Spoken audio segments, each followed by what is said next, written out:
رکھنا۔ نبی پاک علیہ السلام نے فرمایا اپنے دکھ لوگوں کے سامنے نہ بیان کرنا، سیٹھوں نوابوں کو نہ بتاتے پھرنا، دنیا داروں کے سامنے جا کے نہ رونا کہ میں تکلیف میں ہوں۔ فرمایا اگر دنیا داروں کو دکھ بتاؤ گے رب تمہیں کبھی غنی نہیں کرے گا۔ فرمایا اپنے دکھ اپنے رب کو بتا، وہ جلدی کرے یا دیر سے کرے تجھے ساری دنیا سے بے نیاز کر دے گا، تجھے کسی کا محتاج نہیں رہنے دے گا۔ اپنے مسلح کو، اپنی دعاؤں کو، ایک بزرگ فرماتے ہیں میں نے دعا مانگنے کا طریقہ اپنی بیوی سے سیکھا۔ دعا مانگنے کا طریقہ اپنی، سیکھنے والے تو اپنے بچوں سے بھی سیکھ لیتے ہیں، سیکھنے والے تو ہر ایک سے سیکھتے ہیں۔ وہ کہتے ہیں میں نے دعا مانگنے کا سلیقہ اپنی بیوی سے سیکھا ہے۔ حضرت وہ کس طرح؟ فرمانے لگے میری بیوی نے نا مجھے کوئی کام بتایا، کچھ پیسوں کی ضرورت کے لیے کہا، تو میں نے اسے کہا کہ بھئی ابھی میرے پاس نہیں ہے، کچھ دنوں میں آتے ہیں تو میں دے دوں گا۔ عورتوں کی عادت ہوتی ہے وہ بار بار یاد کراتی ہیں، 2-4 دنوں کے بعد پھر اس نے کہا حضرت وہ میں نے کہا تھا کچھ پیسے، میں نے اسے کہا کہ ابھی میرے پاس نہیں ہے، کچھ دنوں میں ملتے ہیں تو میں تمہیں دے دوں گا۔ اس نے کچھ دنوں کے بعد پھر کہا حضور وہ میں نے کچھ پیسے کہے تھے۔ فرماتے میں نے ڈانٹ دیا، میں نے کہا کہ کیا تو روز مجھے شرمندہ کرتی ہے، کہا نا میرے پاس نہیں ہے، ہوں گے تو دے دوں گا، تو روز یاد کراتی ہے۔ فرماتے ہیں اس نے پہلے تو میری ڈانٹ کو سہا، پھر میرے سخت جملوں نے اس کی آنکھوں میں آنسو پیدا کر دیے، پھر اس نے اپنے آنچل میں اپنے اس دکھ کو سمیٹا، اور پھر اس نے ایک جملہ کہا تو میں رو پڑا، اور مجھے اپنے رب سے مانگنے کا طریقہ آ گیا۔ مجھے کہنے لگی حضرت جی آپ نے ڈانٹ دیا میں نے سہ لیا، پر آپ ہی میرے شوہر ہیں، بتائیں نا آپ سے نہ کہوں تو میں کس سے جا کے کہوں۔ فرماتے ہیں میں رو پڑا، اور میں کھل کے رویا، اور میں تڑپ کے رویا، اور پھر میری سسکیاں بند گئیں۔ تو مجھے کہنے لگی آپ کو کیا ہوا؟ میں نے کہا مجھے بھی دعا مانگنی آ گئی ہے، جب میں اسے کہوں گا نا اللہ تو ہی میرا رب ہے، میں تجھ سے نہ کہوں تو میں کس سے جا کے کہوں؟ میں کیوں کسی بندے سے سوال کروں؟ میں کیوں کسی دنیا دار سے کہوں؟ میں تیرے بندوں کا، نیک بندوں کا وسیلہ لے کے، تیرے محبوب کی غلامی لے کے تیری بارگاہ میں آئیں، تجھ سے نہ مانگوں تو کس سے مانگوں؟ سمجھ آ گئی ہے جب میں اس رنگ میں مانگوں گا تو پھر رب میرے اوپر بڑا ہی فضل فرمائے گا، وہ میرے اوپر بڑی رحمت کرے گا، وہ میرے لیے آسانیاں کرے گا۔ عزیز دوستو بہلول دانا رحمت اللہ علیہ بیٹھے تھے تو ہارون رشید حج کر کے آ رہا تھا، تو رستے میں حضرت شیخ سے ملاقات ہو گئی، تو السلام علیکم کے بعد کہنے لگا حضور کوئی حکم ہو تو بتائیے گا۔ تو حضرت بہلول دانا فرمانے لگے تیرا رب کون ہے؟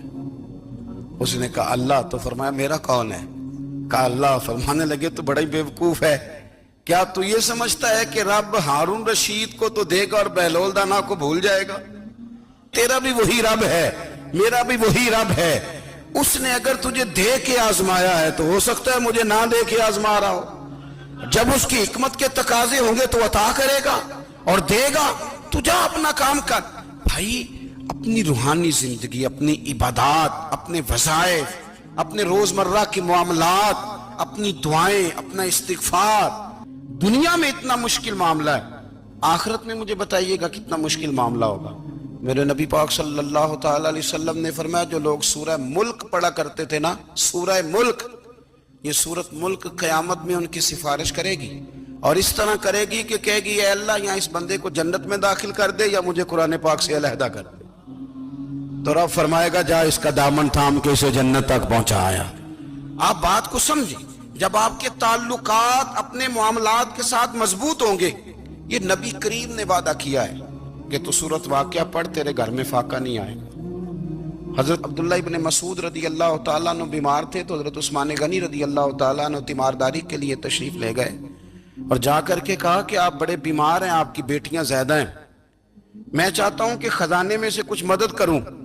تو سیدنا عبداللہ ابن مسعود رضی اللہ تعالیٰ عنہ اٹھ کے بیٹھ گئے اور کہنے لگے امیر المومنین اللہ آپ کو میری طرف سے، میری بیٹیوں کی طرف سے بہتر صلہ دے، میری بیٹیوں کو کسی خزانے کی ضرورت نہیں، میں نے انہیں خزانہ دے دیا ہے۔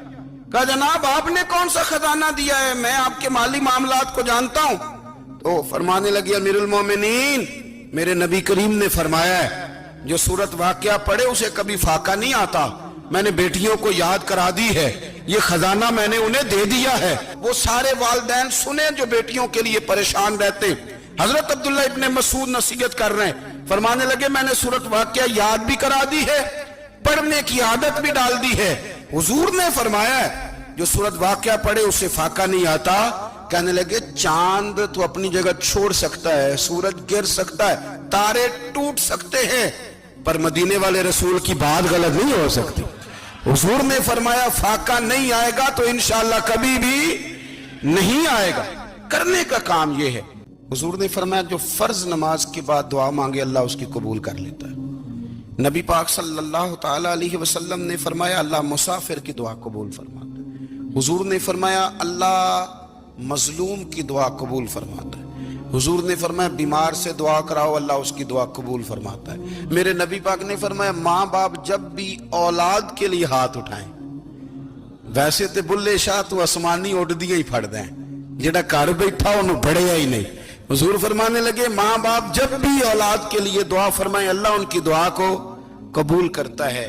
آپ اپنا تعلق بنائیں، دعا کے ساتھ، عبادت کے ساتھ، مصلی کے ساتھ رشتہ بنائیں، استغفار پڑھیں۔ صلاح الدین ایوبی صلیبی جنگوں میں تھے، رات کو مسجد اقصی میں نماز پڑھی تو پریشان تھے۔